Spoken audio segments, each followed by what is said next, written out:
Recording in progress.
Okay, अस्सलाम वालेकुम। अगर आप लोगों को मेरी आवाज़ आ रही है तो थम्स अप का निशान मुझे दिखा दो ताकि हम शुरू करें।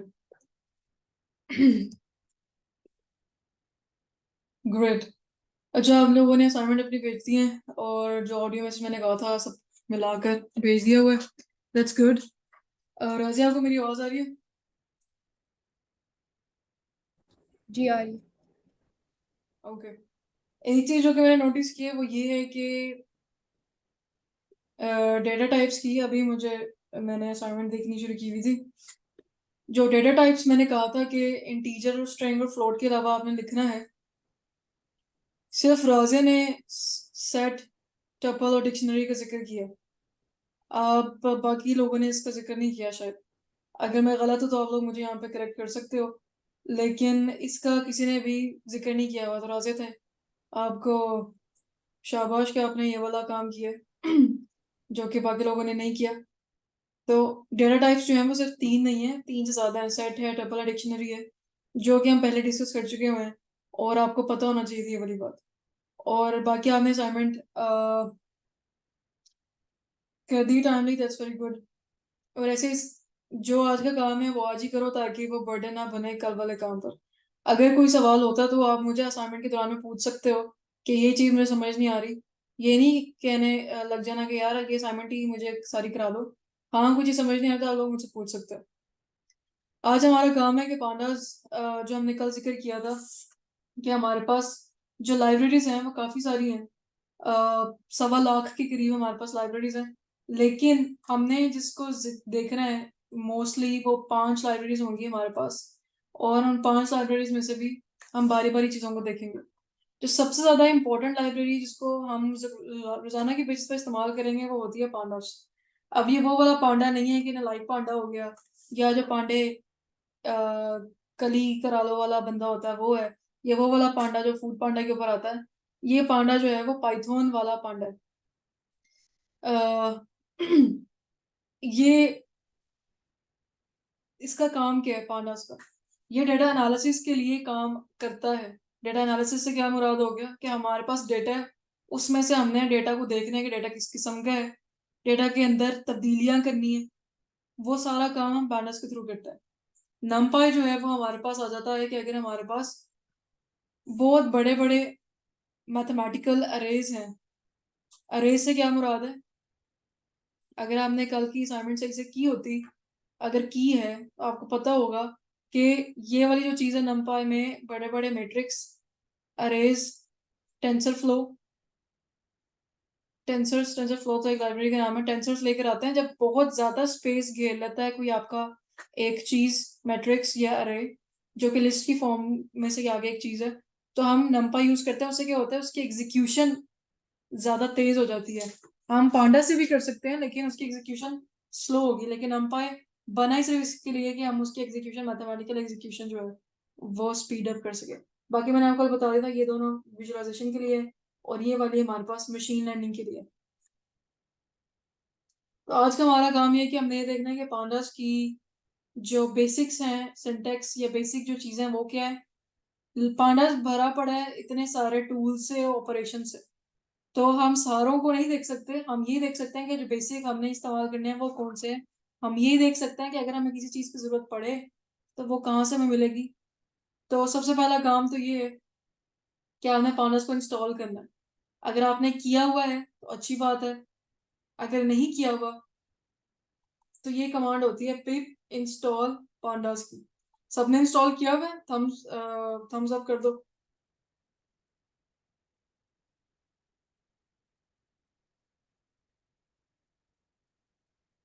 अगर आपको नहीं पता कि आपने इंस्टॉल किया हुआ या नहीं किया हुआ तो आप ये कर सकते हो, आप नीचे लिखो import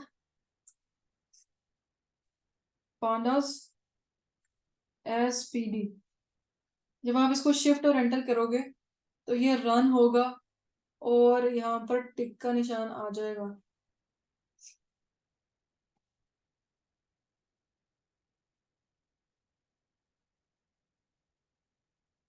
यहाँ पर टिक का निशान आ गया, इसका मतलब है आपने पांडास को इंस्टॉल किया हुआ है। ठीक है, अभी सब मेक श्योर कर लेंगे उनके पास ये लाइब्रेरी इंस्टॉल है। और एक और चीज, अगर आपके पास इंस्टॉल नहीं है तो आप लोग एक ही लाइन में सारी की सारी लाइब्रेरी इंस्टॉल कर सकते हो। पिप इंस्टॉल पांडास स्पेस देकर, नंपा स्पेस देकर, बाकी उनके नाम मैट्प्लोलिब, सीबॉर्न, साइकिट लर्न, तो आपकी सारी लाइब्रेरी जो है वो एक ही लाइन में इंस्टॉल हो जाएंगी। कभी कभी ऐसा होता है कि इस सेल में लाइब्रेरी इंस्टॉल नहीं हो रही होती, तो हम क्या करते हैं कि ऊपर यहाँ पर हमारे पास होता है टर्मिनल। इसको थोड़ा सा हम कर लेते हैं जूम आउट।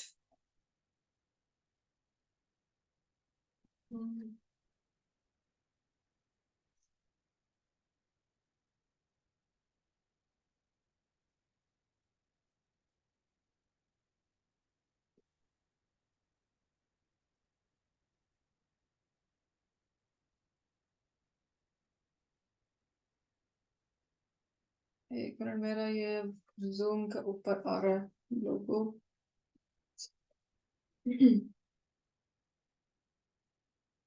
अच्छा ठीक है, यहाँ पर जब हम जाते हैं ऊपर, आप लोगों के शायद ऊपर एक बैनर आ रहा है, वहां पर लिखा हुआ है फाइल एडिट सिलेक्शन वगैरह। मेरे क्योंकि यहाँ पर ये इन तीन लाइनों के बीच में आ रहा है।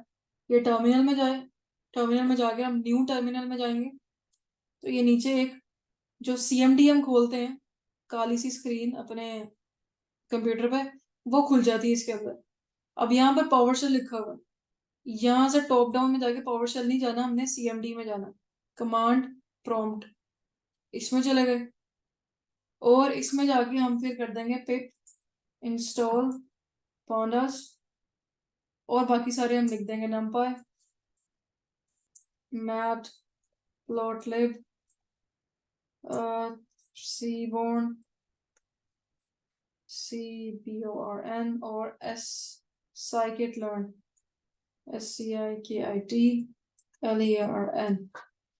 अच्छा, साइकिट लर्न का नाम है, मैंने साइकिट और डैश और फिर आगे लर्न लिखा हुआ है। इसको एंटर करेंगे तो ये रन होना शुरू हो जाएगा कि आपके पास रिक्वायरमेंट ऑलरेडी सेटिस्फाइड है या आपने इंस्टॉल करनी है। तो उससे मुझे बता दें कि सारे डॉक्यूमेंट्स, ये सारे जो मेरे पास पैकेजेस हैं वो ऑलरेडी इंस्टॉल हुए हैं, तो मुझे कुछ करने की जरूरत नहीं है। इस तरीके से आप कर सकते हो इसको रन। जब भी आपने कोई चीज इंस्टॉल करनी है, रिकमेंडेड ये है कि टर्मिनल में जाके करो। ठीक है, फिर ऊपर जाके इसको यहाँ से बंद कर दो और यहाँ पर जाके उसको इंपोर्ट करा लो। कभी ऐसा होता है कि आपने इंस्टॉल किया लेकिन इंपोर्ट आपकी नहीं हो रही, उसमें आपने क्या करना है, VS कोड को बंद करना है, फिर दोबारा चलाना है। उससे क्या होगा, आपका कर्नल रीस्टार्ट हो जाएगा। ये जो रन ऑल के साथ रीस्टार्ट आ रहा है ना, रीस्टार्ट पे क्लिक करता है तो आपसे ये पूछता है कि जुपिटर कर्नल जो है वो रीस्टार्ट होगा। अब ये कर्नल क्या है, कर्नल वो चावल है जो अक्सर औकात आपका बैठ जाता है, जिसको पता नहीं चलता वो थक जाता है बहुत जल्दी कि मैंने काम करना है कंसिस्टेंटली। तो ये चीज़ों को सही से पिक नहीं कर पा रहा होता अक्सर का, तो इसलिए आप उसको रीस्टार्ट करोगे। जब रीस्टार्ट करोगे तो आपको यहाँ पर लिखा आ रहा होगा कि हम पाइथन कौन सा वर्जन का कर्नल रीस्टार्ट कर रहे हैं, और फिर दोबारा से इसको रन करते हैं। और ये रन हो गया हमारे पास, तो यहाँ पे 1 लिखा आ गया कि मेरा पहला सेल रन हुआ है। तो ये हमारे पास हो गया, पांडास को हमने इम्पोर्ट कर लिया। अब सब मुझे ये बता दो कि सबने इम्पोर्ट कर लिया पांडास को।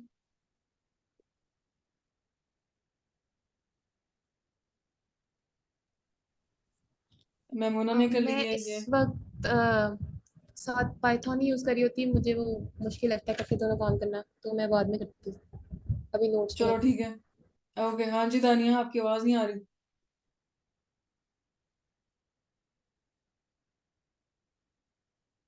बाय द वे ये सेशन रिकॉर्ड हो रहा है, तो इंशाल्लाह आई विल ट्राई कि मैं ये सेशन आज ही यूट्यूब पर अपलोड कर दूंगा, आप लोगों को लिंक भेज दूंगा, तो आप साथ साथ देख भी सकते हो। Dania, there something wrong with your microphone, लिख के बता दो कोई क्यूरी है आपकी तो। ओके, नाउ कम्स के हमने यार कर लिया पांडास को इंपोर्ट, इंस्टॉल हमारा हो गया, अब हमने इसको इस्तेमाल करना है। अब इस्तेमाल करने के लिए हमारे पास सबसे पहली चीज ये है कि जब हमने पांडास को लिया तो हमने डेटा एनालिसिस करना है इसे, तो डेटा का होना जरूरी है। तो हमारा सबसे पहला काम है, इंस्टॉल कर लिए पांडास को, और अब हम करते हैं इसको, डेटा को हमने रीड करना है।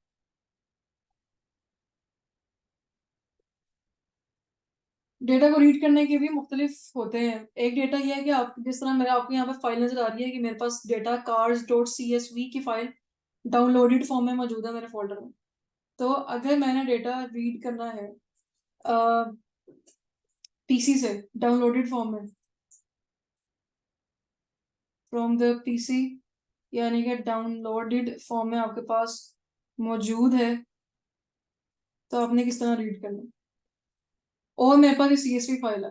इंपॉर्टेंट है कि एक्सटेंशन आपका पता होना बहुत जरूरी है कि ये मेरे पास सीएसवी फाइल है, ये मेरे पास एक्सेल की फाइल है, ये मेरे पास कौन सी फाइल है। तो मेरे पास सीएसवी फाइल है, इसलिए हम करें कि हम सीएसवी फाइल को रीड करना चाहते हैं। अब हमने रीड जब करना है तो हम कहते हैं, अब हमने पांडास को क्योंकि पीडी के नाम से कॉल कर रहे हैं, तो हम यहाँ पे लिख देंगे पीडी डॉट, जब हमने डॉट ऑपरेटर लगाया तो जितने भी सारे इसके फंक्शन है वो सारे आगे आ जाते हैं बेतहाशा। हमने रीड का ऑप्शन लगाना है। क्या हो गया?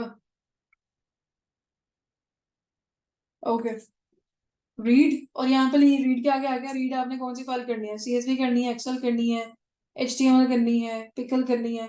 तो हमने सीएसवी करनी है, तो हमने इसको सेलेक्ट कर लिया। हमने उसके अलावा क्या करना है, यहाँ पर डाले हमने पैरेंथेसिस, और फाइल का नाम एज इट इज लिखना है, cars.csv हमारे पास फाइल का नाम।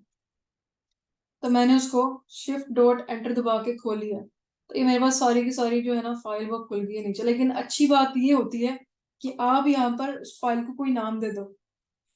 ठीक है, जब आपने फाइल को रीड कराना तो उसी वक्त उसको कोई नाम दे दो। हम यहाँ पर नाम दे देते हैं इसको गाड़ी। ठीक है, गाड़ी कर देते हैं इसको।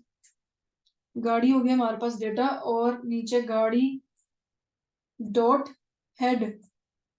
अगर मैंने डेटा को देखना है छोट, तो हम हेड लगाते हैं। हेड का मतलब क्या है कि पहले हमें थोड़ी सी वैल्यूज दिखा दो, ऊपर ऊपर से बस वैल्यूज हमें दिखा दो डेटा की कि किस तरह का डेटा है।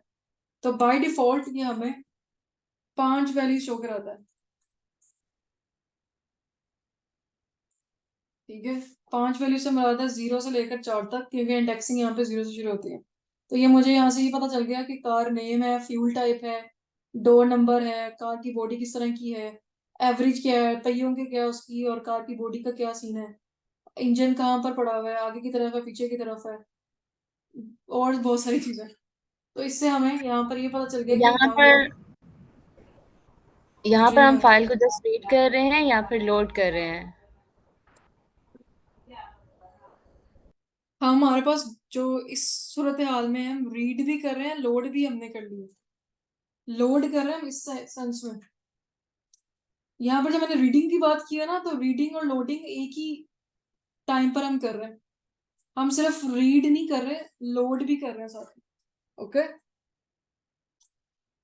रीड हम सिर्फ उस सेंस में कहेंगे कि हमारे पास, हमने यहाँ पर ये जो कर रहे हैं ना, यहाँ पर ये किस्म की लोडिंग हो रही है, हमारे पास लोडिंग हो रही है हमारी फाइल के अंदर।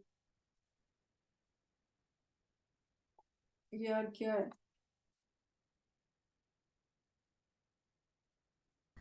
मैंने इसलिए वजह से पूछा है, जो साइट पे लिखा आ रहा है cast.csv, ये हम्म ऑलरेडी यहाँ पे आ रहा था हम्म। इससे करने से पहले, लोड करने से पहले। तो वो अगर हमने करनी हो तो वो किस तरह से करनी है? वो मैंने डाउनलोड किया फाइल, आपने गूगल पे जाकर कोई भी अच्छा, अपने ओके। मनपसंद डेटा डाउनलोड कर लेना। तो वो मैंने ओके, डाउनलोड करके रखा हुआ है, और मैंने अब उसको लोड करना है ताकि मैं उसको रीड कर सकूं। ओके। तो हम हमेशा पहले उसे डाउनलोड करके यहाँ पे लेके आएंगे and फिर हम इसको करेंगे लोडिंग एंड रीडिंग।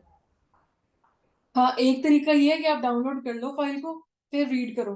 बाकी दूसरे तरीके अभी मैंने बताने, दूसरा तरीका ये हो सकता है कि आप ऑनलाइन पड़ी हुई फाइल को भी रीड कर सकते हो विदाउट डाउनलोडिंग। ठीक है, अभी तो ये सिनेरियो है हमारे पास। पहला सिनेरियो इसलिए कहा है मैंने कि हमारे पास डाउनलोडेड फॉर्म में पड़ी हुई, जो मैंने ऊपर लिखा हुआ है कि रीड करना है हमने वो वाली फाइल को जो हमारे पास डाउनलोड में पड़ी हुई है, हमारे फोल्डर में पड़ी हुई है। ओके। और इससे एक इम्पोर्टेंट चीज मुझे याद है कि जो मैंने पहले भी कहा था कि आपकी जो फाइल है ना, जिसको आपने लोड करना है, वो उसी फोल्डर में होनी चाहिए जिसमें आप काम कर रहे हो। मेरा ML कोर्स के अंदर ही कार्ड वाला डेटा पड़ा हुआ है और डे 4 वाली फाइल पड़ी हुई है। ये ना हो कि डेटा आपका डाउनलोड में पड़ा हो, फाइल आपकी डेस्कटॉप पे पड़ी हो और आप लोड कर रहे हो, तो वो लोड नहीं होना आपका डेटा। वो कहेगा कि पाथ गलत है। ओके, समझ आ गई सबको? या both of you guys, Memuna and Razia. जी। दरअसल मेरा एक बार पहले मैंने किया था, डाउनलोड नहीं हो रहा। आप उस तरीके से मैं कर रही हूँ जैसे आप कह रही हो कि उसमें फाइल जो है उसी फोल्डर के अंदर रखें, तो मैं करके फिर बताती हूँ। तो ये हमारे पास चीजें हो गई कि हमने इस तरह करना है। अच्छा, हेड लगाने से हमें बाय डिफॉल्ट 5 वैल्यूज दिखाई देती हैं, लेकिन अगर हम हेड के अंदर कोई नंबर लिख दें कि 1 लिख दें, ठीक है, तो उससे क्या होगा कि मुझे एक वैल्यू दिखाई देती है कि सबसे पहली वैल्यू होगी। ठीक है, हेड जो है वो हमें बाय डिफॉल्ट 5 वैल्यूज देता है, लेकिन अगर मैं उसके अंदर 1 लिख दूं तो इसका मतलब है कि मुझे सिर्फ पहली वैल्यू दिखाई देगी उस डेटा सेट की।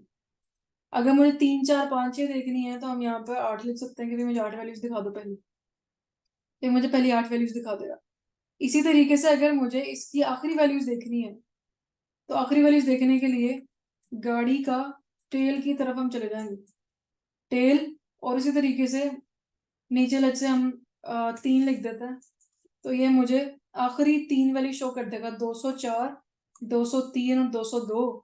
ये आखिरी 3 वैल्यूज है जो हमें इसने शो कर दी। तो हेड ऊपर वाली वैल्यूज को शो करता है और टेल आखिर वाली वैल्यूज को शो करता है। ठीक है, ये तो पहला तरीका हो गया कि हमने डाउनलोड करके फाइल रखी हुई है अपने पास और हमने उसको रीड करना है, उसको लोड करना है। इससे कंफ्यूज नहीं होना कि हम लोड कर रहे हैं कि रीड कर रहे हैं, इसका एक ही मतलब है इस सिनेरियो में। ठीक है, दूसरा तरीका हमारे पास क्या है? दूसरा तरीका हमारे पास ये है कि हमने फाइल को ऑनलाइन या लिंक के थ्रू रीड करना है, ऑनलाइन रीडिंग या बाय लिंक रीडिंग। अब फाइल आपने डाउनलोड ही नहीं की हुई, आपके पास एक लिंक पड़ा हुआ है, आपने उस लिंक के थ्रू डाउनलोड करना है।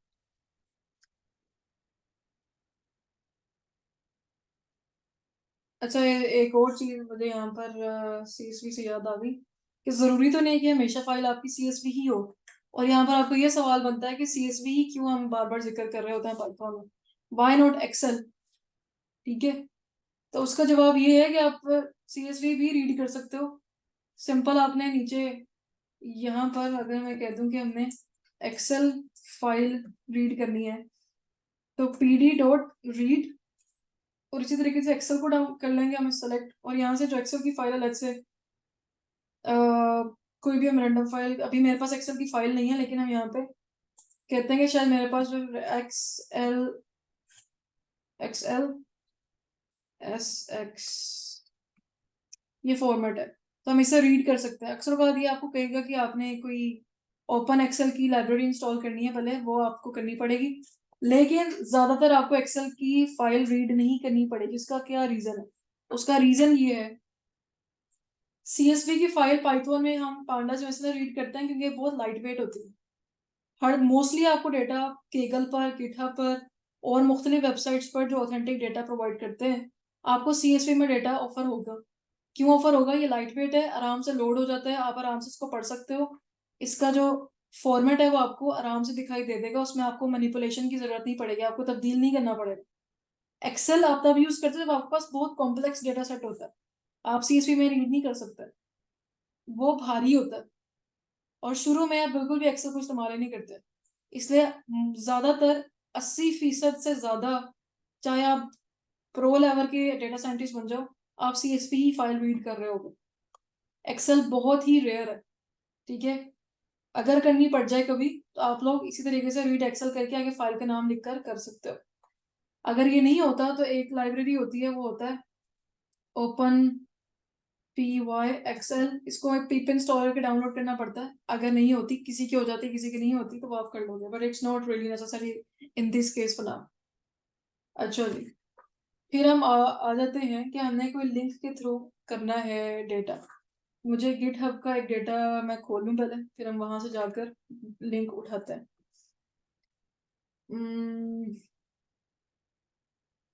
मैमूना आपका हो गया सेट?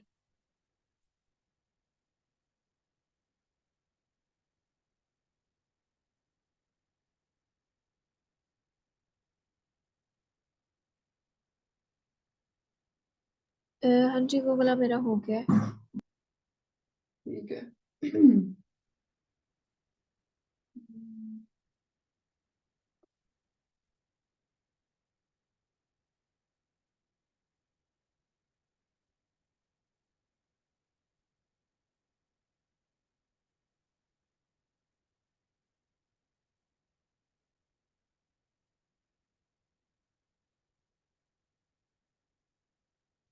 अच्छा, मैंने आपके साथ करनी है स्क्रीन शेयर अपने गिटहब की।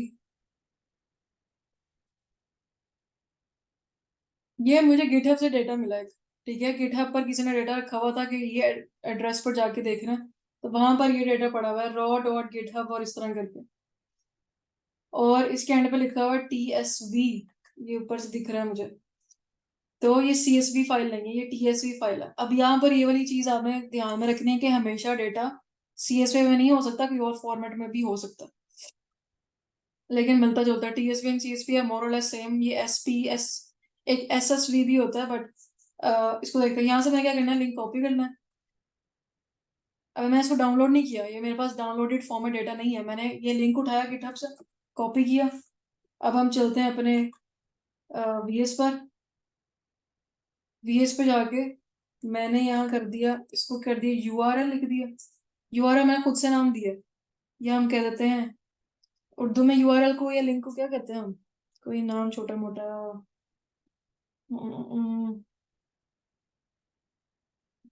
चलो URL लिख देते हैं क्योंकि मुझे कोई नाम याद नहीं आ रहा। URL के आगे हमने डालना है सिंगल कोट, डबल कोट, जो मर्जी डालो, उसके अंदर लिंक लिख दिया हमने, पेस्ट कर दिया। उसके बाद हमने क्या करना है, उसके बाद हमने इसको कोई नाम दे देना है ऑनलाइन डेटा, ठीक है। ये ऑनलाइन वाला डेटा था, PD.read। अब यहाँ पर CSV के अंदर ही जाना है क्योंकि TSV सब सेक्शन CSV का समझा जा सकता है। अब हमें ये कैसे पता चलेगा कि यार जो TSV है वो CSV के अंदर आएगा, या कोई और फॉर्मेट है वो किसके अंदर आएगा?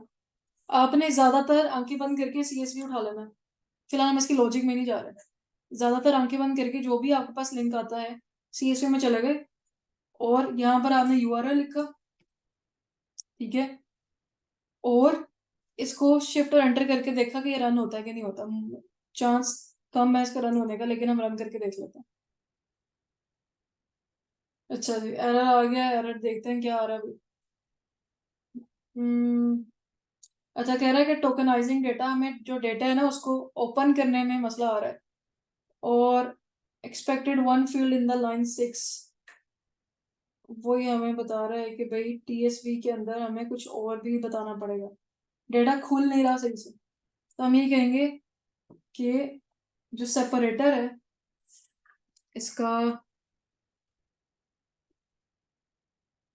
वो हमारे पास है टैब है। जो टीएसवी होता है ना, सीएसवी होता है कॉमा सेपरेटेड फाइल, और टीएसवी होता है टैब सेपरेटेड फाइल। तो ये हम इसको कर देते हैं टी। अब ये कैसे पता चलेगा अभी आपको, ये किसी को बैठे बैठे पता नहीं चलता, गूगल जाके करना पड़ता है। गूगल जाके करेंगे भाई वो टीएसवी फाइल है पाइथन में कैसे खोलनी है, वो आपको बताएंगे कि सेपरेटर आपने इस तरह लिखना है आगे। तो मुझे ये कुछ नहीं पता था, मैंने ये गूगल किया। ठीक है, तो हर चीज आपको याद होना जरूरी नहीं है। गूगल से, इंटरनेट से, जीपीटी से, बिंग से, हर जगह से डेटा उठाना आपका काम है, दिमाग लड़ाना आपका काम है।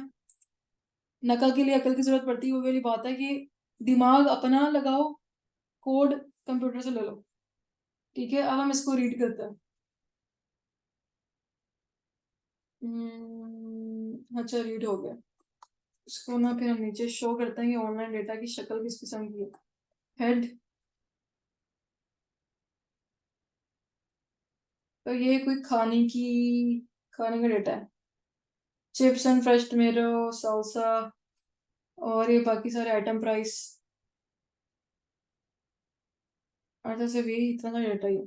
ठीक है, ऑर्डर आईडी है, क्वांटिटी है, आइटम नेम है, चॉइस डिस्क्रिप्शन है और आइटम प्राइस है। ये हमारे पास डेटा मौजूद था कि हमने लिंक से किस तरह डेटा उठाना है। ज्यादातर जो प्रेफरेंस होती है वो ये होती है कि आपको जो डेटा मिला है आप उसको डाउनलोड करो और फिर उसको लेकर आओ अपने फाइल के ऊपर। बहुत रेयर चांसेस होते हैं कि आप ये यूआरएल कॉपी करके और उसको इस तरह लिख रहे हो, लेकिन ये तरीका मैंने आपको इसलिए बता दिया कि आपको पता होना चाहिए कि ये भी एक तरीका होता है। अब ये वाली बात है कि ये डेटा तो मैंने सेव नहीं किया, अगर मुझे ये डेटा अच्छा लगता है और मैंने इसको सेव करना है अपने फोल्डर के अंदर, तो किस तरह कर सकता है। उसका तरीका लास्ट टाइम भी हमने डिस्कस किया था। उसका तरीका ये है कि हम इस तरह करते हैं, नीचे इसके सेविंग टू अपना फोल्डर। ठीक है, अच्छा मैंने इसको अभी ऑनलाइन डेटा का नाम दिया है, तो हम इसको ना खाने का डेटा का नाम दे देते हैं। सेव हमने करना है, ये डेटा का नाम है ऑनलाइन डेटा, डॉट लगाया। अब हमने करना है कि सीएसवी में वो सेव हो जाए। ये वो वाला नाम हमने रखा है जो उस डेटा का हमने रखा हुआ है, फिर हमने आगे डॉट लगा के बताया कि सीएसवी में सेव करना है। फिर हमने आगे इसको ये बताया है कि हमने इसका नाम क्या रखना है अपने फोल्डर में। अपने फोल्डर में हम रख देते हैं खाना, खाना रख देते हैं सिर्फ डॉट सीएसवी। हर जगह एक्सटेंशन जरूरी है, एक्सटेंशन हमने लगानी है। कॉमा लगाकर इंडेक्स जो है उसको मैंने फॉल्स कर दिया क्योंकि वो हर दफा एक नया कॉलम ऐड हो जाता है बिला वजह का, इसलिए इंडेक्स फॉल्स होना जरूरी है। ऑर्डर आईडी लिखा हुआ ना, इससे पहले एक इंडेक्स का कॉलम बिला वजह ऐड हो जाता है जिसमें 0 1 2 3 लिखा आ रहा था, वो रिपीटिशन हो जाती है, इससे मैंने इंडेक्स फॉल्स किया है यहाँ पर। हम इसको रन करके देखते हैं कि ये रन होता है कि नहीं होता है, क्योंकि टीएसवी का डाटा सीएसवी में हम सेव करने की कोशिश कर रहे हैं। तो यहाँ पे नीचे खाना आ गया, नीचे खाना नहीं आ गया, बस साइड पे खाना आ गया। खाना सीएसवी को हमने खोल के देखा तो ये डेटा हमारे पास हो गया स्टोर। आप लोग खोल के देखो, कोई शायद इतना रंग बिरंगा डेटा ना हो। रंग बिरंगा करने के लिए आप लोगों ने क्या करना है, एक्सटेंशन में जाना है और रेनबो सीएसवी के नाम से एक्सटेंशन आती है, उसको डाउनलोड कर लेना है। उससे क्या हो जाएगा कि आपको हर कॉलम का रंग अलग अलग दिखाई देगा, उससे रीडेबिलिटी में आसानी हो जाती है और पढ़ने में भी मजा आता है, हर एक का कलर मुख्तलिफ होता है। तो रेनबो सीएसवी के नाम से एक्सटेंशन है, और उससे हमने कोई फाइल खोल के देखी है तो वो एक ही कलर की नहीं होती, मुख्तलिफ कलर्स में उसका हर एक कॉलम का होता है, और हमारे आसानी होती है पढ़ने में। तो ये हम जो इस तरह हमने कर सकते हैं। हाँ जी। ये जो हमने डेटा लिया है गिटहब से, तो ये हमने वहाँ पे सर्च किया है कि हमें ये वाला डेटा चाहिए, या फिर वहाँ पे रैंडमली लाइक पड़े हुए थे तो उधर से कोई पिक किया है। इस तरह गूगल पे हम जाके सर्च करते हैं ना रैंडम डेटा, गिटहब पर भी आप जाके सर्च करते हो डेटा सेट को, तो वहां पर डेटा सेट पड़े होते हैं।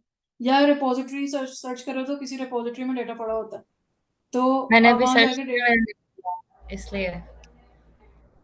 आपने सर्च किया तो नहीं मिला। जी। अच्छा, वही किसी दिन हम इस पे बात कर लेंगे, लेकिन सर्च करने से बहुत कुछ मिल जाता है। अगर मैं आपको गिटहब पर अगर ले जाऊँ ना अभी, तो उस पर थोड़ा टाइम लगेगा। पहले हम आज के काम खत्म करते, टाइम बचे तो हम गिटहब पर जाके आपका मनपसंद डेटा उठाने की कोशिश करेंगे। लेकिन जरूरी नहीं है कि आपको गिटहब का डेटा उतनी आसानी से मिले जितना केगल का मिल जाता है। गिटहब पर मुख्तलिफ रिपोजिटरीज पड़ी होती हैं, वहां पर जाके आप देखते हो कि अंदर किसी ने डेटा रखा हुआ है, तो वहां से जाके डेटा उठा लेते हैं, क्योंकि उन्होंने काम किया होता है मुख्तलिफ फाइल्स के ऊपर। IPYNB फाइल पड़ी होती है और उसके अंदर डेटा रखा होता है उन्होंने साथ ही। तो we can also look into that. लेकिन फिलहाल पहले ये समझ लो कि डेटा निकालना कैसे, फिर हम वहां जाकर कोई लिंक एग्जांपल के तौर पर उठाते हैं। यहाँ तक समझ आ गया सबको कि दो तरीके हमने देखे हैं कि डेटा डाउनलोड किया हो तो कैसे रीड करना है, डेटा ऑनलाइन उठाया है तो उसका लिंक कैसे रीड करना है, और उसको सेव कैसे करना है अपने पास। यहाँ तक क्लियर है? तो थम्स अप।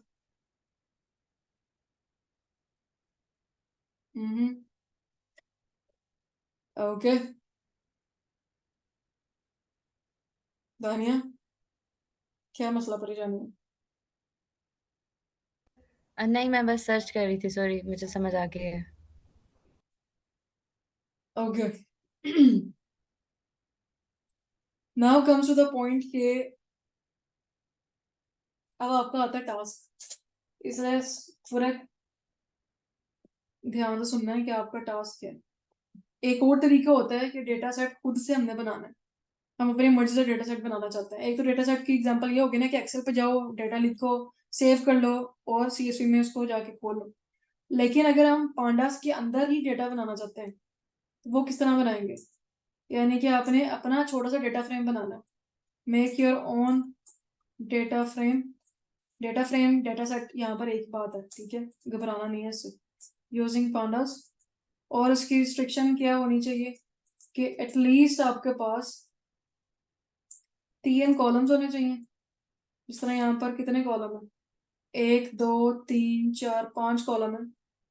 3 कॉलम हो एटलीस्ट, और कम से कम 5 से 6 वैल्यूज होनी चाहिए, 5 से 6 रोज वैल्यूज होनी चाहिए हमारे पास। तो ये आपने टास्क करना है कि डेटा सेट हमने पांडास के थ्रू किस तरह बनाना है। अब हमें ये कैसे पता चलेगा? एक तरीका तो ये हो गया ना कि हमारे पास GPT है, हमारे पास गूगल है। एक और तरीका है, वो ये है कि हम जाते हैं गूगल पर। Let me share the screen.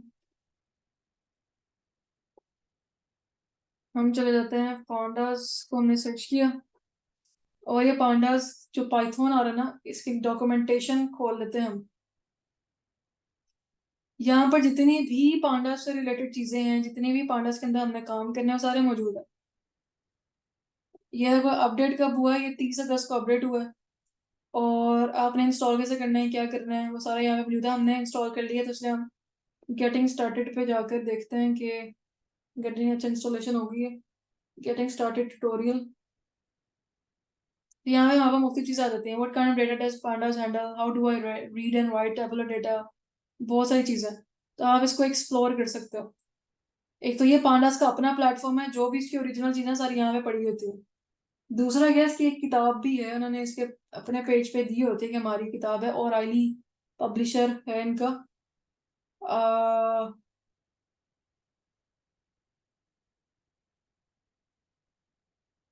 किसी को किताब पढ़ने का शौक है तो ओराइली पाइथन पांडास का किताब है, वो देख सकता है। ओराइली पांडास पाइथन, ये वाली किताब है, पाइथन फॉर डेटा एनालिसिस। ये इनकी अपनी किताब है, पाइथन पांडास वालों ने ओरिजिनल निकाली हुई है। तो ये जो पहली किताब नजर आ रही है, ये आप डाउनलोड कर सकते हो उन लोगों के लिए जिनको किताबें पढ़ने का शौक है, जो किताब से देखकर काम करना पसंद करता है। जो वेब से काम करके देखना पसंद करता है, उनके लिए ये पूरा है। चीजें यहाँ पड़ी हुई, डॉक्यूमेंटेशन उसकी, और बाकी यूट्यूब इंटरनेट हर जगह चीजें भरी हुई हैं। अगर आपने जो भी काम करना हो वहां से कर सकते हो। हम कुछ कुछ जरूर देखेंगे, सारी ऑब्वियसली हम कवर नहीं कर सकते। तो मैंने आपको रिसोर्सेज बता दें कि यहाँ पर जा जाके आप काम कर सकते हो। अच्छा जी, going back to our VS code.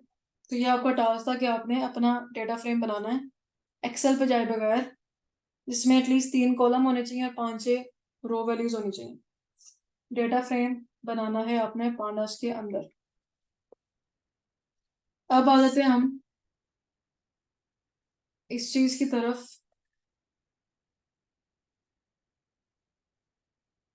तीसरी चीज हमारे पास है कि अब हम बेसिक ऑपरेशंस देख लेते हैं जो हम ज्यादातर यूज करेंगे जब भी हमारे पास कोई डेटा सेट आता है। हमने वही चीजें बार बार इस्तेमाल करनी होती हैं, वो कौन सी हैं? ऑपरेशंस को कह सकते हैं या उसको हम फंक्शंस भी कह सकते हैं। सबसे पहली चीज वो जो हमने कहा था कि हमने डेटा को देखना है, थोड़ा सा ग्लिम्स लेना है उसका। उसके लिए क्या होता है, जैसे मेरे पास कार्ड्स का डेटा है, एक खाने का डेटा है, चलो खाना का भी डेटा कर लेते हैं।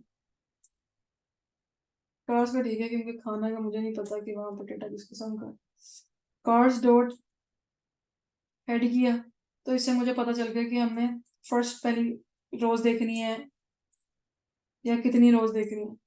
टेल किया तो हमें उससे पता चल गया, थोड़ा सा हमें डेटा का आइडिया हो जाता है। तो डेटा का ग्लिम्स लेना है, डेटा को थोड़ा सा देखना है कि वो किस तरह के, तो हेड और टेल से हमारा गुजारा हो जाता है।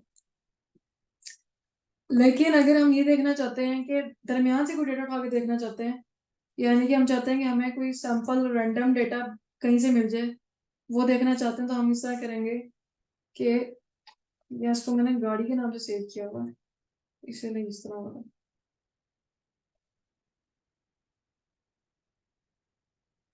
गाड़ी डॉट सैंपल, सैंपल के आगे चलो फिलहाल इसको इस तरह रन करके देखता हूँ।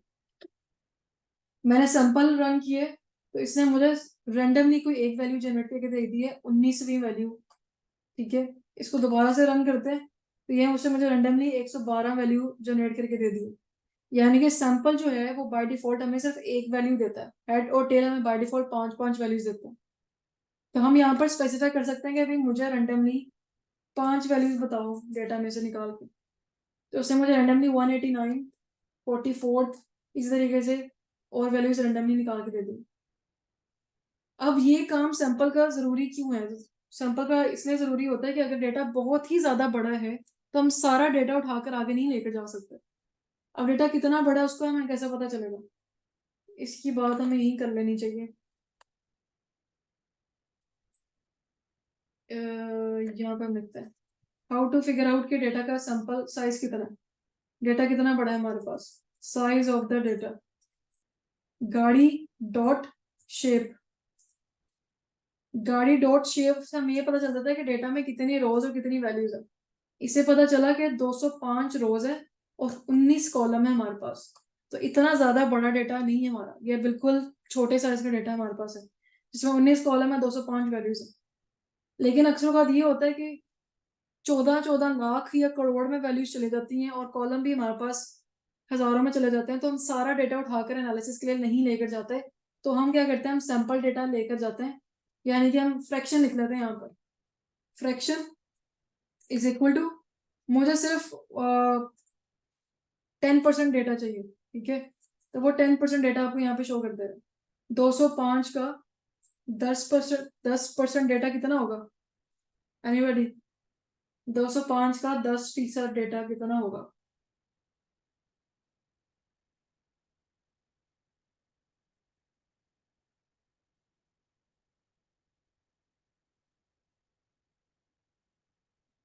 तकरीबन 20, राइट? सो तो नहीं गए सारे? 20.5। 20.5? जी। हाँ बिल्कुल ठीक है, 20.5। लेकिन ऑब्वियसली हम पॉइंट में तो नहीं लेकर आ सकते, तो वो जो उससे पीछे होगा 20, उतनी वैल्यूज उसने शो करा दी। हम यहाँ पर उसको ये बता सकते हैं कि हमने कितना परसेंटेज ऑफ डेटा लिया। हमने उसको कह दिया कि हमें इससे भी थोड़ा दे दो यार, 0.05 कर देते हैं, तो हमें 10 वैल्यूज के करीब आ जाएगी। तो हमने ये कह दिया कि मुझे 5% का डेटा चाहिए। बहुत ज्यादा बड़ा डेटा हो तो हम फ्रैक्शन में सैंपल डेटा लेकर आगे काम करते हैं, इसलिए सैंपल इज रियली इंपॉर्टेंट। और शेप जो है वो आप डेटा की शुरू में ही देख लो कि उसकी शेप क्या है। कल हमने जिक्र किया था कि इंडेक्सिंग होती है वो 0 और 1 से होती है। अक्सर बार ये सवाल किया जाता है कि मुझे सिर्फ रोज चाहिए, रोज पता करनी है, तो रोज है 205 और ये प्लेसमेंट है इसकी 0 पर। अगर मुझे सिर्फ रो पता करना है, रो वैल्यूज ऑफ द डेटा, उसके लिए क्या होगा, गाड़ी डॉट शेप, उसके आगे मैंने स्लाइस कर देना है कि मुझे सिर्फ 0 वैल्यू पर, 0 नंबर पे जो वैल्यू पड़ी थी वो बता दोगे। तो ये मुझे कह देगा कि ये 205 है। ठीक है, अगर मैं यहाँ पे 1 लिखूं तो ये मुझे बता देगा कॉलम की तरह 19 कॉलम है। अगर मैं यहाँ पे 2 लिखूं तो ऑब्वियसली एरर आ जाएगा क्योंकि हमारे पास तो स्पेस नहीं है। क्या है, टपल आउट ऑफ रेंज हो गया कि वैल्यूज सिर्फ और सिर्फ 0 से लेकर 1 तक है क्योंकि 2 वैल्यूज इन टोटल है, हम आउट ऑफ रेंज चले गए। इस तरीके से हम एक या दो चीजें भी देख सकते हैं, सिर्फ रोज देखना, सिर्फ कॉलम देखना, कोई कहीं पे प्रिंट कराना है तो हम इस तरह करा सकते हैं। गाड़ी का सैंपल डेटा हमारे पास आ गया, तो हम इस तरह करते हैं इसको। अच्छा, अब ये वाली चीजें हमने ये सोच ले, हमारे पास सैंपल बहुत ज्यादा बड़ा है, हम इतने सैंपल के साथ काम करना चाहते हैं, अब इसको सेव भी तो करना है ना कहीं पे, ताकि हम इसके साथ काम कर सकें। तो इसको सेव करने का तरीका हमारे पास क्या होता है, सेव करने का तरीका सिंपल है, हमने सिंपल इसके आगे लगा देना है एक नाम, इसके आगे लगा देते हैं छोटू डेटा, लगा देता है छोटू डेटा, छोटू डेटा, और छोटू डेटा को नीचे से कॉल कर लेते हैं। अच्छा, ये कैसे पता चलेगा कि भाई ये डेटा सेट सेव हुआ है कि नहीं हुआ, उसके लिए आपने जाना है इधर वेरिएबल्स के अंदर। वेरिएबल्स में आप जाओगे तो यहाँ पर नीचे आपको ये जो छोटू डेटा, गाड़ी, ऑनलाइन डेटा, उसके आगे टाइप नजर आ रही है कि डेटा फ्रेम है, ये उसका साइज दिख रहा है कि ये 1019 है, 10 वैल्यूज इसके अंदर, इसमें 205 वैल्यूज हैं। ऑनलाइन डेटा में तकरीबन 4000, 4500 वैल्यूज है। तो ये हमें यहाँ से पता चल जाता है कि हमारे पास डेटा है। इसको खोल के देखना तो इस पे यहाँ पे क्लिक करोगे तो ये साइट पर खुल जाएगा हमारे पास डेटा। इसको यहाँ से बंद कर देते हैं, तो हम यहाँ पे इसको फिल्टर करके कि हमने कौन सी वैल्यू देखनी है, सॉर्ट भी कर सकते हैं, यहाँ पे इसके साथ खेल सकते हैं हम डेटा के साथ। तो हमारा छोटू डेटा सेव हो गया, अब हमने इसके साथ काम करना है आगे जो करेंगे। अभी तक हमने ये देखा है कि जो सबसे मेन ऑपरेशन होता है वो ये होता है कि डेटा का ग्लिम्स कैसे लेना, डेटा की शक्ल किस किस्म की है, हल्का सा टच लेना, तो ये हो गया। डेटा का साइज चेक करना है तो कैसे करना है, स्लाइसिंग कैसे करते हैं, वो स्लाइसिंग के लिए हम ये स्क्वायर ब्रैकेट खोल के करते हैं। फिर अगर सैंपल चेक करना है, सैंपल डेटा के साथ काम करना है, अगर डेटा बहुत बड़ा तो किस तरह हम चेक करेंगे और उसको आगे किसी डेटा फ्रेम के अंदर डालकर काम कैसे करेंगे। यहाँ पर कोई सवाल है तो पूछ लो।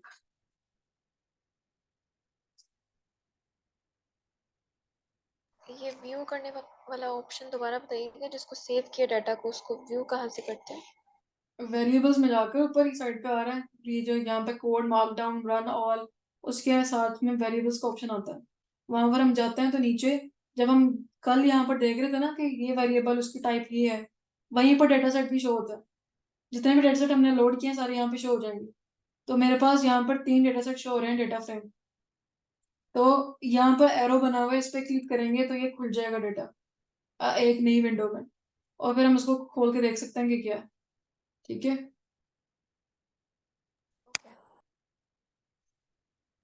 जैसे हम डिफाइन का फंक्शन जो है डीएफ यूज़ करते हम्म, हैं, तो यहाँ पे हमने छोटू डेटा यूज़ किया है, तो वो मतलब हम्म। हम स्टोर करने के लिए कर रहे हैं। तो हम यहाँ पे डिफाइन का भी कर सकते हैं या फिर वो एक अलग से चीज़ है? डिफाइन फंक्शन के लिए इस्तेमाल होता है सिर्फ, हम यहाँ पे डेटा डिफाइन नहीं कर रहे, हम डेटा सेव कर रहे हैं। हम फंक्शन जब लिखेंगे ना तब हम डीईएफ लिखेंगे। ठीक है, मतलब सेव कंफ्यूज नहीं करने होना के लिए हम उसमें। कुछ भी यूज़ कर सकते हैं, आगे डेटा लगाना ज़रूरी तो नहीं है? ना ना, छोटू डेटा लिखा है, आप बेशक लिखो पिद्दू, पिद्दू लिख लो, आगे डेटा ना लिखो। पिद्दू इज इक्वल टू गाड़ी dot sample fraction is equal to 0.00001, that would be another data. DEF लिखना या डीएफ लिखना जरूरी नहीं है। अच्छा, शायद आपको कंफ्यूजन हो रही है, अक्सर डीएफ लिखा होता है डेटा फ्रेम, तो हम वो यहाँ पे यूज नहीं कर रहे। जब आप फ्लुएंट हो जाते हो ओके। ना तो आप कहते हो कि मेरा data DF is equal to PD dot read CSV, तो आप उसको डीएफ में स्टोर कर लेते हो, वो होता है डेटा फ्रेम की छोटी फॉर्म। लेकिन अभी हम डीएफ में नहीं जा रहे, हम वो नाम दे रहे हैं जिससे हमारी रीडेबिलिटी में इजाफा हो, हमें पता हो कि हमें डेटा कौन सा लिया। एक छोटू डेटा हो गया, एक गाड़ी वाला डेटा हो गया, एक खाने वाला डेटा हो गया। लेकिन जब आपने किसी को फाइल देना तो ये नहीं छोटू डेटा लिखो आपने, आप वहां पर डीएफ लिखोगे। कि ये मेरा DF है, डेटा फ्रेम है, DF1, DF कॉपी, इस तरह कहीं आपको नजर आएंगे जब आप गिटहब पर या कहीं और देखोगे, किसी ने लिखा होगा DF1, DF copy, DF short, इस तरह करके नाम लिखे होंगे उन्होंने। ओके ओके, यही कंफर्म करना था। ओके, तो अब हमने क्या करना है, हमने सेव कर लिया डेटा को।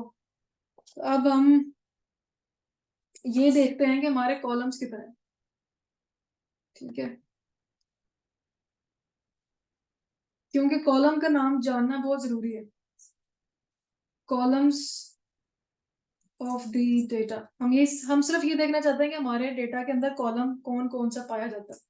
तो छोटू डेटा हमने रखा हुआ है, छोटू डेटा डॉट कॉलम्स हमने किया और इसको एग्जीक्यूट कर दे, तो यहाँ पर हमारे पास जितने भी इसके अंदर कॉलम होंगे वो सारे आ जाएंगे। अब ये जरूरी क्यों है? जरूरी ये है कि हमने आगे जो भी काम करना होता है ना, उसमें हमें ये एज इट इज स्पेलिंग चाहिए होता है।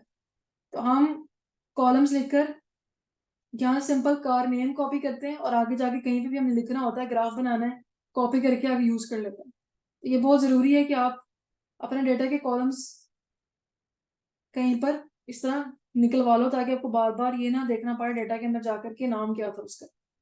तो डेटा के कॉलम का नाम देखना हो तो सिंपल डेटा का नाम डॉट डाल के आगे कॉलम्स लिख देना, तो हमें सारे के सारे डेटा के कॉलम नीचे शो हो जाएंगे। और डेटा टाइप जो हमें आ रहा है कि ऑब्जेक्ट है, इसका ये मतलब है कि सारे के सारे यहाँ पर जो पढ़े हैं वो अंग्रेजी का वर्ड है। तो डेटा टाइप ऑब्जेक्ट और स्ट्रिंग जो है ना, यहाँ पर आप एक किस्म का सेम समझो। जहां पर आपको ऑब्जेक्ट नजर आए तो इसका मतलब है कि स्ट्रिंग ही है वो डेटा टाइप। ठीक है, अच्छा जी। अब हमने ये चेक करना है कि हमारे डेटा की जो ब्रॉड इंफॉर्मेशन है वो क्या है। आप डेटा को साइज आपने देख लिया, आप ये देखना चाहते हो कि मेरे जो डेटा की ओवरऑल इंफॉर्मेशन है डेटा के अंदर वो हमें क्या बता रहा है। एनालिसिस नहीं अभी हमने शुरू किया, so don't worry about that. Dot करके इन्फो लिखते हो आप आगे, तो वो हमें ये बता देता है कि कॉलम के नाम कौन कौन से कॉलम, और नीचे सारे नाम बता देता है। हमें ये बता देता है कि कितनी वैल्यूज हैं जो कि नॉन नल है। नल वैल्यू से क्या मुराद है? नल वैल्यू से मुराद ये है कि खाली जगह कितनी हमारे डेटा के अंदर है। ठीक है, अक्सर बच्चों के दांत टूटे होते हैं ना छोटे, तो अगर किसी का सामने से 2 दांत टूटे हैं बाकी सारे दांत मौजूद है, तो हम कहेंगे कि 2 नल वैल्यूज पड़ी हुई है। ठीक है, 2 नल वैल्यूज हैं उस बच्चे के मुंह के अंदर दांतों की सूरत में। अगर किसी के सारे दांत टूटे हैं तो हम कहेंगे कि बच्चों के 28 दांत होते हैं, तो हम कहेंगे कि 28 नल वैल्यूज है उसके अंदर। बड़ों के टूटे हैं तो 32 नल वैल्यूज है। ओके, तो यहाँ पर हमें वो बताता है कि हमारे पास कितनी नल वैल्यूज मौजूद हैं और कितनी नहीं है। ये नॉन नल वैल्यूज है, इसका मतलब है कि टोटल वैल्यूज कितनी पड़ी हुई है हर कॉलम के अंदर। कार नेम में 10 वैल्यूज पड़ी हुई हैं, फ्यूल टाइप में 10 वैल्यूज पड़ी हुई हैं, तो हमें ये बताता है। इससे हमें ये अंदाजा हो जाता है कि डेटा मिसिंग है कि नहीं मिसिंग। फिर हमें डेटा टाइप भी आगे बता देता है कि कार नेम जो है वो ऑब्जेक्ट है यानी कि स्ट्रिंग में है, fuel type yes no object में स्ट्रिंग में है। इसी तरीके से कार की लेंथ कितनी है वो फ्लोट 64 में बता रहा है। 64, 84, 16 या 18 भी लिखा आपको नजर आ सकता है, तो वो सिर्फ मेमोरी का फर्क होता है, यानी कि कितनी बड़ी और कितनी छोटी जगह है इस जगह को सेव करने के लिए, इस तरह के डेटा को सेव करने के लिए। इस पर हमें परेशान नहीं होना। तो हमें यहाँ पर सारी इंफॉर्मेशन मिल जाती है। ऊपर भी अगर देखा जाए तो लिखा आ रहा है कि 10 एंट्रीज हैं हमारे पास रोज की, और 19 हमारे पास कॉलम है। ये जो 10 एंट्रीज है इसका मतलब है कि रोज हमारे पास इतनी है, कॉलम हमारे पास इतने हैं। और ये सारा देखने के बाद नीचे भी आपको ये बता देगा कि फ्लोट टोटल 5 है इसके अंदर, इंटीजर टोटल 5 है, स्ट्रिंग भी टोटल 9 हमारे पास है। और ये डेटा आपका कितना साइज ले रहा है यूजर आपकी मेमोरी में, वो 1.6 KB है, जो कि बहुत ही थोड़ी मेमोरी है। आपको यहाँ से भी अंदाजा हो जाता है कि मेरी मेमोरी ज्यादा तो नहीं ये ले रहा। और यहाँ की इसके बाद आप स्लाइसिंग कर सकते हो कि हाँ मुझे कितने परसेंट ऑफ द डेटा आगे लेकर चलना। अगर ये बहुत ज्यादा है तो आप पीछे फ्रैक्शन में वो जो फ्रैक्शन में लिखी है 5% की, इसको कम कर सकते हो अपने मेमोरी के लिहाज से।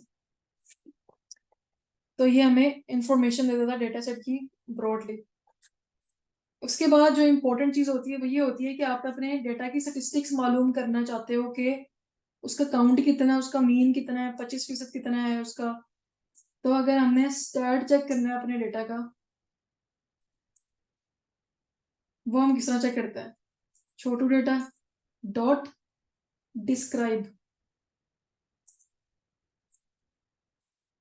जब मैंने ये लिखा है तो जितने भी हमारे पास न्यूमेरिकल कॉलम्स होंगे उनका वो बता देगा स्टेटिस्टिक्स।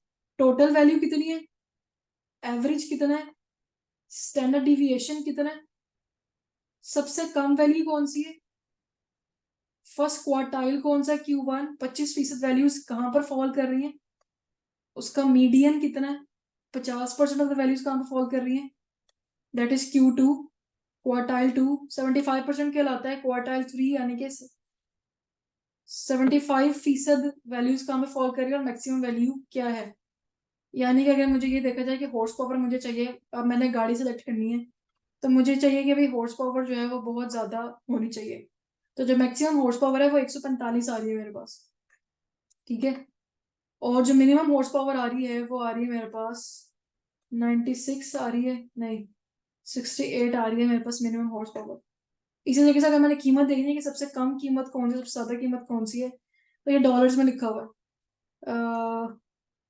ये मेरे पास आ रहा है $22,470 की, ये सबसे महंगी गाड़ी मुझे मिल रही है।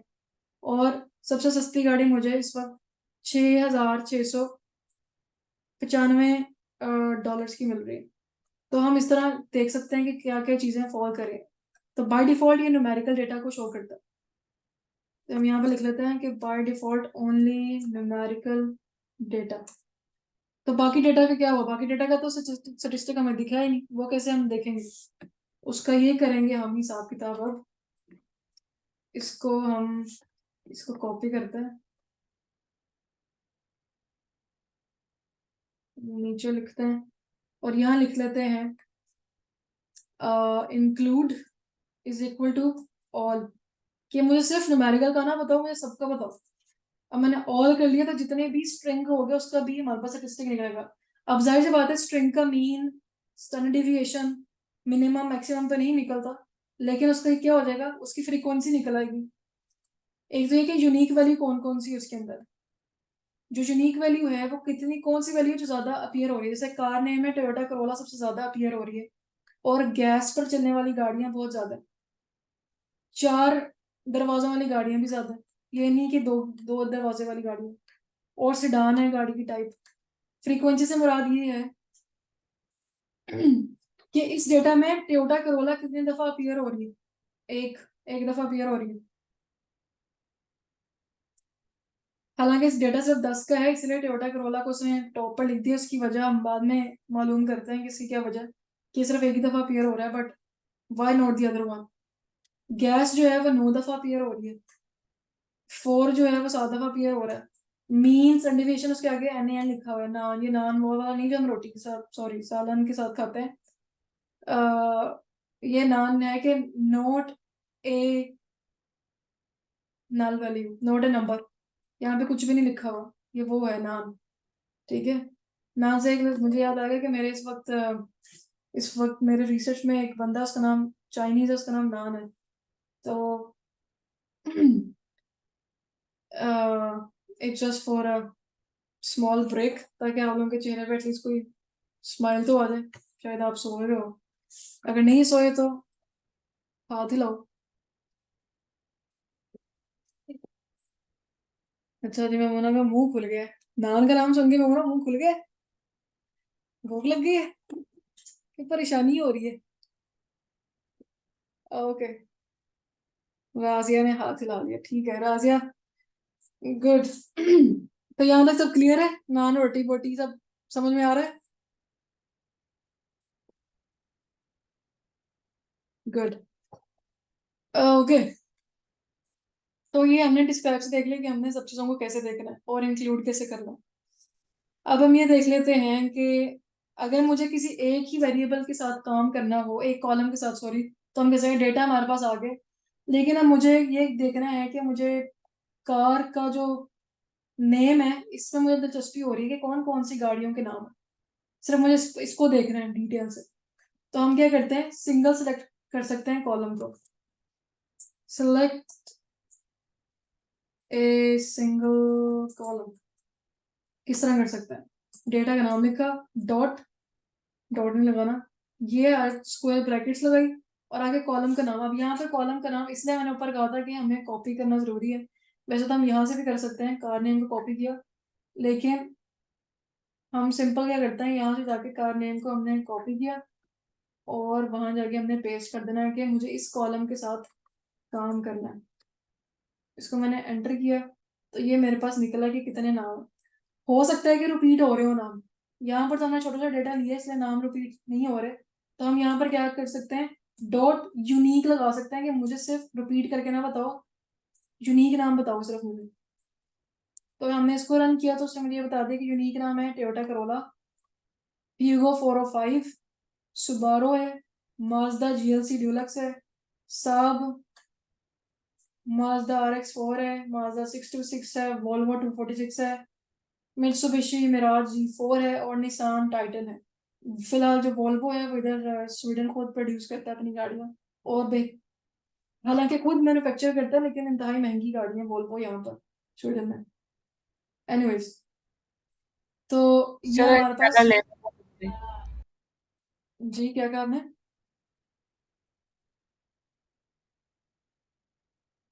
क्या कहा है आपने, फिर से बोला।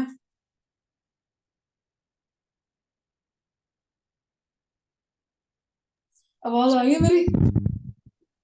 हाँ जी, आ रही है आवाज।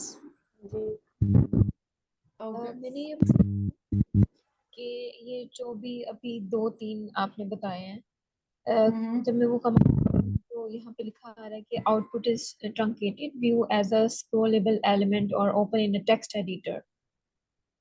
आउटपुट शो हो रही है, पहले आप मुझे ये बताओ, आउटपुट इस तरह की कोई शो हो रही है, उसके नीचे ही लिखा आ रहा है, हाँ, शो हो रही है, उसके नीचे ये लिखा हुआ आ रहा है। उसके नीचे इसलिए लिखा आ रहा था कि आउटपुट कभी ना बहुत ज्यादा बड़ी होती है तो VS कोड बाय डिफॉल्ट उसको आपको लिमिटेड करके दिखाता है, और वो आपको ये कह देता है कि आपकी ना ट्रंकेट कर दी यानी कि छोटी कर दी है आपकी आउटपुट। अगर आप पूरी एक देखना चाहते हो तो सेटिंग में जाकर उसका जो है ना टेक्स्ट साइज वो बढ़ा लो, तो ये परेशान होने की जरूरत नहीं है, ये नीचे लिखा आ रहा होता है। और वो 5,000 6,000 उसकी लेटर तब्दील की जा सकती है, लेकिन फिलहाल आपको ये इसमें निटी ग्रिटी में जाने की जरूरत नहीं है, अनलेस और अनटिल आप सारी आउटपुट एक ही पेज पे देखना चाहते हो और बहुत बड़ी है तो हम उस पर तब्दील कर सकते हैं, ठीक है।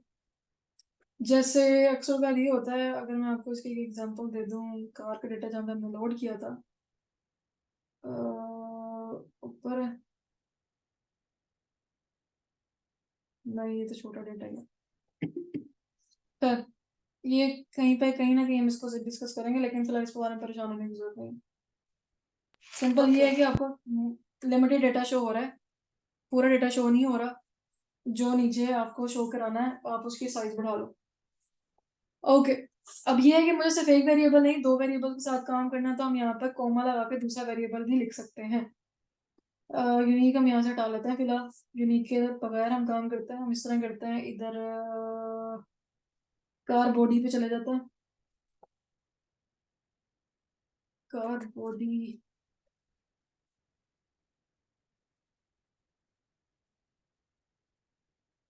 अच्छा जी, क्या मसला आ रहा है जी, कार नेम और कार बॉडी, ओके ठीक हो गया।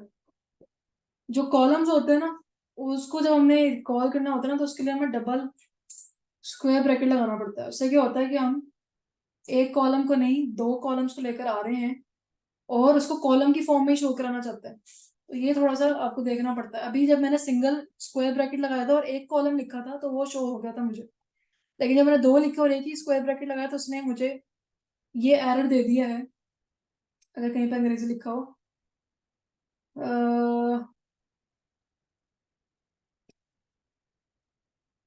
लिस्ट लाइक, या जो लिस्ट है वो हम शो नहीं कराना चाहते, हम कॉलम ही शो कराना चाहते हैं, तो हमने कॉलम शो कराना है तो हमने इसको डबल स्क्वायर ब्रैकेट में क्लोज करा देना।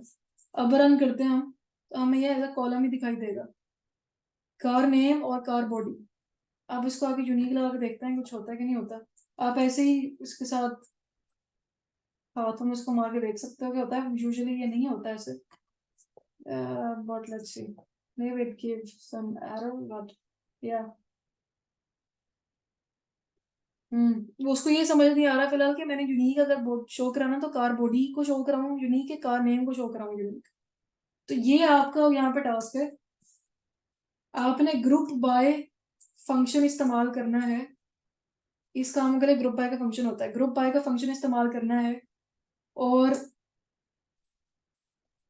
उससे आपने क्या करना है, उससे आपने कार बॉडी या कार नेम जो भी आपको सही लगता है दोनों में से कोई एक पहले लिख दो कोई एक बाद में लिख दो। ग्रुप करना है आपने इस चीज को, ठीक है।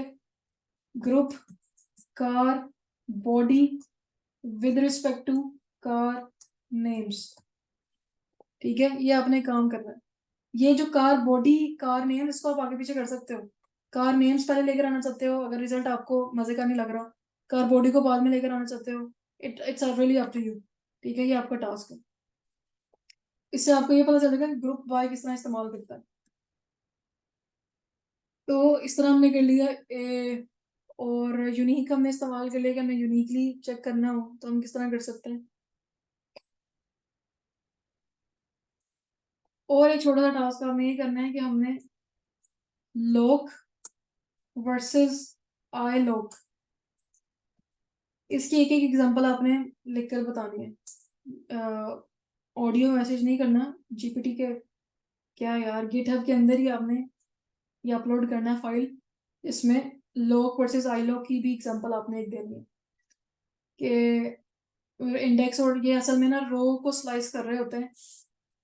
लोक का मतलब है कि लेबल हम कर रहे हैं और इंडेक्स का मतलब है कि हम ये लेबलिंग के लिए यूज होता है और ये इंडेक्स के लिए यूज होता है। तो आपको समझ में आ जाएगा। इस तरह हमने यहाँ पे कॉलम को लिखा है, एक कॉलम को उठाया। अगर हम एक रो को उठाना चाहते हैं, इसकी छोटी सी एग्जांपल मैं आपको जल्दी से बता दूं। अगर हम एक रो को उठाना चाहते हैं सिंपली, तो छोटू डेटा डॉट लोक और आगे मैंने 1 लिख दिया, लेट्स से। अच्छा जी, मैंने कुछ गलत कर दिया है।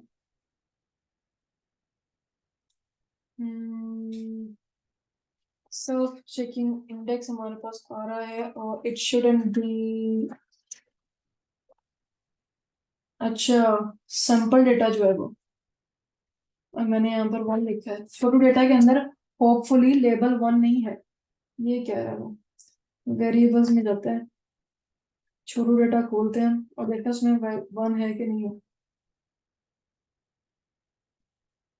या इंडेक्स में कहीं पर भी 1 नजर नहीं आ रहा, 168 115 ये नजर आ रहा है। तो ये तब मसला नहीं होता जब आप पूरा डेटा लेकर कर रहे हो और आप उसकी इंडेक्सिंग तब्दील कर दो। इंडेक्सिंग भी इससे ये चीज आपको समझ में आएगी कि जब आपने सैंपल डेटा उठाना ना तो उसकी इंडेक्सिंग दोबारा से शुरू करना जरूरी है। ये नहीं कि 168 और 93 आ रहा हो, इसकी हम इंडेक्सिंग दोबारा से करते हैं। हमने इसको री इंडेक्स करते हैं ताकि आपको ये भी समझ में आ जाए कि री इंडेक्स इस तरह करना है। री इंडेक्सिंग, री इंडेक्सिंग में आता है कि गिनती 0 से लेकर 1 तक या 1 से करनी of sample data. Sample data नहीं, छोटू डेटा हमारे पास है।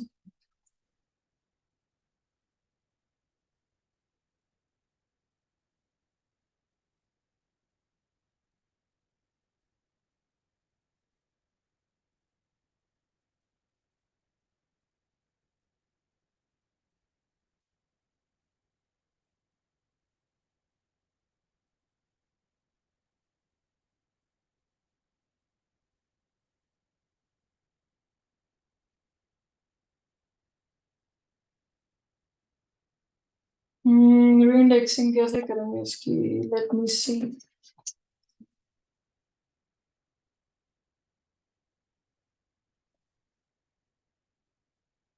बीच में आपको कोई सवाल है तो आप उसका फायदा उठा के पूछ सकते हो, तो मैं चेक कर लूँ उसकी री इंडेक्सिंग कैसे करनी है। छोटू डाटा डॉट री इंडेक्स, इससे नहीं हो जाएगा?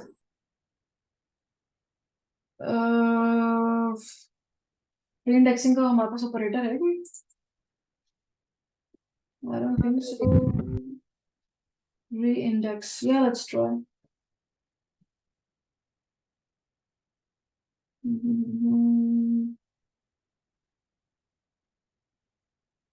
go there.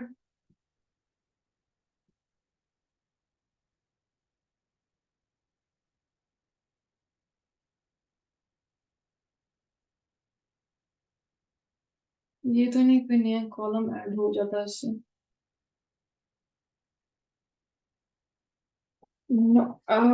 होना तो चाहिए री इंडेक्सिंग से।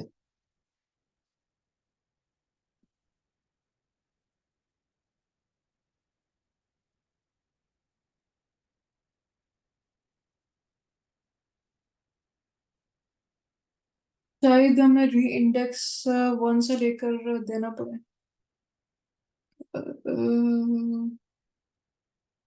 ये कितना है हमारे पास? 10 है ना, 1 से लेकर 10 तक हमें लिस्ट बनानी पड़े।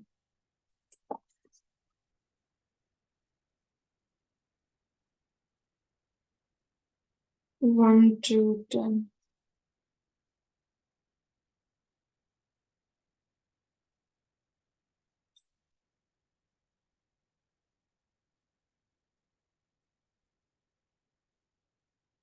ये करके देखते हैं, एक चीज मुझे मिली है। री इंडेक्स भी यूज करने से पहले हम ये करते हैं, लेट्स से हम कहते हैं कि new index is equal to, ये कितनी है, 10 डेटा हमारे पास है, तो 1 से लेकर 11 तक, यानी कि 10 हो गया। और कॉमा होना चाहिए यहाँ पे। देन वी हैव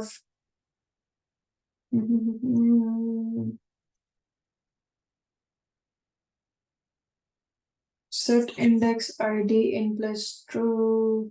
नो, ये नहीं करना हमें। we indexed।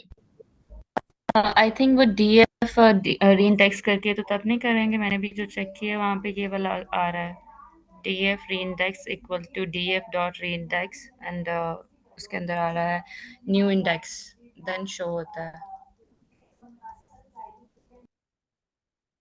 हाँ,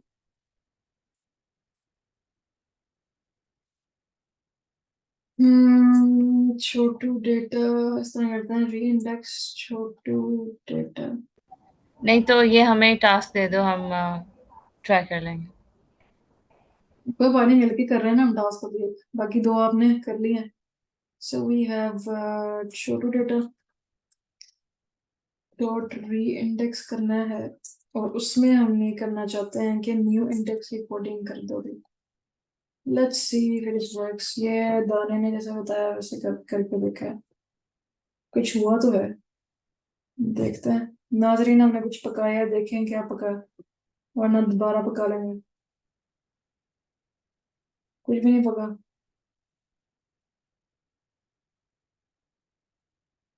it should be, so there should be something. हमने जब रन किया है, अच्छा, एक चीज हमने कहीं पे डेटा तो नहीं तब्दील कर दिया? रोज डेटा हमारे पास एक नया जनरेट होना चाहिए, फिर जिस तरह हमने काम किया। या क्या है मेरी स्क्रीन? री इंडेक्स छोटू, इससे यहाँ ये री इंडेक्स हो गया, और ये हो गया, पर ये खाली है। हमने मैपिंग तो कर दी है, लेकिन वैल्यूज हमने कोई नहीं लिखी अंदर, सही से मैपिंग नहीं हुई। हम्म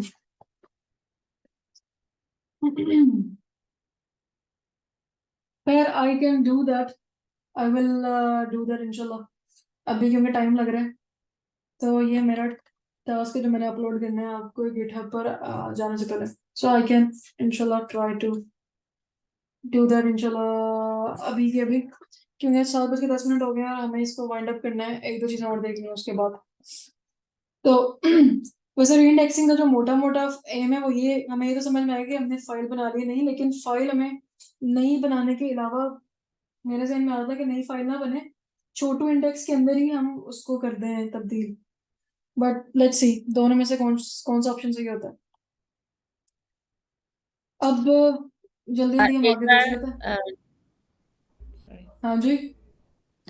जो ऊपर किया था अगर उसको हम प्रिंट करें तो देन होगा कि नहीं, अगर एक दफ़ा ट्राई करके देख लो।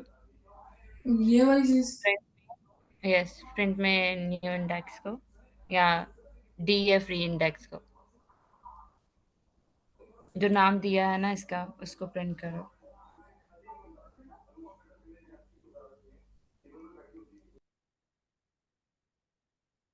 न्यू इंडेक्स एक लिस्ट है, उसको प्रिंट करने का कोई फायदा नहीं होगा, वो नो कौन नो, सी जगह जो नाम दस्तावेज हो जाएगा। जिसे डिफाइन किया। ओके, ठीक है। So there's no need to do that. We can look into that after this. Okay.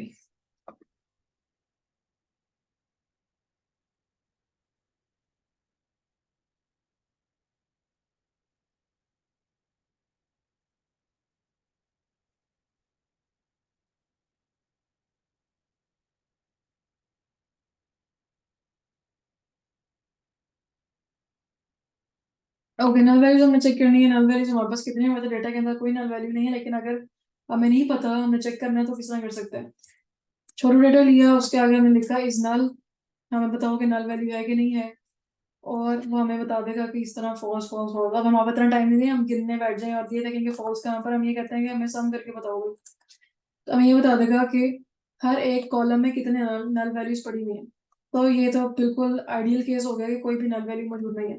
अगर नल वैल्यू मौजूद होगी तो हमने उसको डील किस तरह करना है वो हम आइंदा आने वाली क्लास में देखेंगे। हम यहाँ पे देखते हैं कि डुप्लीकेट हमने कैसे चेक करना है। डुप्लीकेट का भी वही तरीका है, छोटू डेटा हमने लिया और हमने लिख लिया डुप्लीकेटेड, और उसने भी ये बता दिया कि कोई डेटा नहीं है। लेकिन अगर डेटा ज्यादा हो तो हम उसका क्या करते हैं, सम करके पूछ लेते हैं कि हमें बताओ कितनी डुप्लीकेट वैल्यूज हैं। तो ये हमारे पास आ रही है कि 0 डुप्लीकेट वैल्यूज हमारे पास इस वक्त पड़ी हुई। तो पांडा जो है ना, वो ईडीए करने के लिए, एक्सपोनेंशियल एक्सप्लोरेटरी डेटा एनालिसिस करने के लिए बेतहाशा इस्तेमाल होता है। कल हम एक दो टेस्ट पांडास के साथ करेंगे, और यहाँ पर जो हमने री इंडेक्सिंग वाला काम किया है उसको भी दोबारा देखेंगे कि दो तरीके अभी हमारे जहन में आते हैं। एक तरीके ये आता है कि नई फाइल बना लीजिए री इंडेक्स करके, दूसरा तरीका ये आता है कि उसी फाइल में री इंडेक्सिंग कर दी जाए। तो इन दोनों में से दोनों तरीके हो सकते हैं, एक तरीका हो सकता है। और एक हम कोई भी ले लेंगे असाइनमेंट और उसको मिलकर सॉल्व करने की कोशिश करेंगे, और फिर उसी तरीके से मिल जल्दी असाइनमेंट आपकी असाइनमेंट होगी नेक्स्ट डे पर कि पांडास के थ्रू आपने वो कैसे इस्तेमाल करनी है। आज का टास्क कितना ही था। उम्मीद है कि आपको ज़रा समझ में आ गया कि ऐसा आपने गो थ्रू कर लेना एक दफ़ा सब चीज़ों से, ताकि आपको अच्छी तरीके से अंदाजा हो जाए। तो मैंने आपको रिसोर्सेज बताए हैं, पांडास की अपने डॉक्यूमेंटेशन है, पांडास की किताब है, और गूगल भरा पड़ा है चीज़ों से। तो आप लोग वहां जाकर इसको देखो, क्योंकि ये सिर्फ हमने गिनती के 2-3 पांडास के ऑपरेशंस देखे हैं, बेतहाशा ऑपरेशंस है। और ये नहीं हो सकता कि टॉप 10 आपको ऑपरेशन बता दिए जाएं और आपसे कह दिया जाए कि बस ये कर लो, बाकी कुछ करने की जरूरत नहीं है। ऐसा नहीं होता, ये हर स्टडी टू स्टडी डिफर करता है। ठीक है, अभी कोई सवाल है तो पूछो, otherwise we are done for today's session.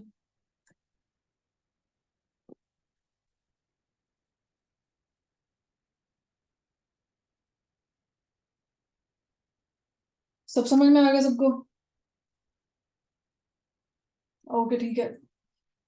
Assignment आपको पता चल गई होगी कि क्या करना है, और कोशिश करो कि जो काम मिलता है वो उस दिन करने की, और ताकि आप पे बोझ ना बने और आपको साथ साथ प्रैक्टिस करके आसानी पैदा हो जाए। और ये बिल्कुल भी परेशानी होना कि मुझे याद नहीं रहता कि मैंने किस पॉइंट पर कौन सी कमांड लिखनी थी। तो आपको बस ये पता होना चाहिए कि हमें करना क्या है। ये पता नहीं होना चाहिए कि उसका सिंटेक्स क्या था पूरा का पूरा, कोमा किधर आना है, वो किधर आना है, वो आप सीधा जाके कॉपी कर सकते हो गूगल से, इंटरनेट से। तो दिमाग आपका लगे, कोड इंटरनेट का लगे, हमेशा यही होना चाहिए चीज। तो इंशाल्लाह फिर कल मिलते हैं। असाइनमेंट आप लोग टाइम पे करो, और इंडेक्सिंग वाला काम फिर करके ये फाइल अपलोड हो जाएगी ताकि आप वहां पे भी देख सको। और ये जो सेशन है ये भी इंशाल्लाह उम्मीद है कि आज ही अपलोड हो जाएगा, आपको लिंक मिल जाएगा। ठीक है, इंशाल्लाह मिलते हैं कल। अल्लाह हाफिज।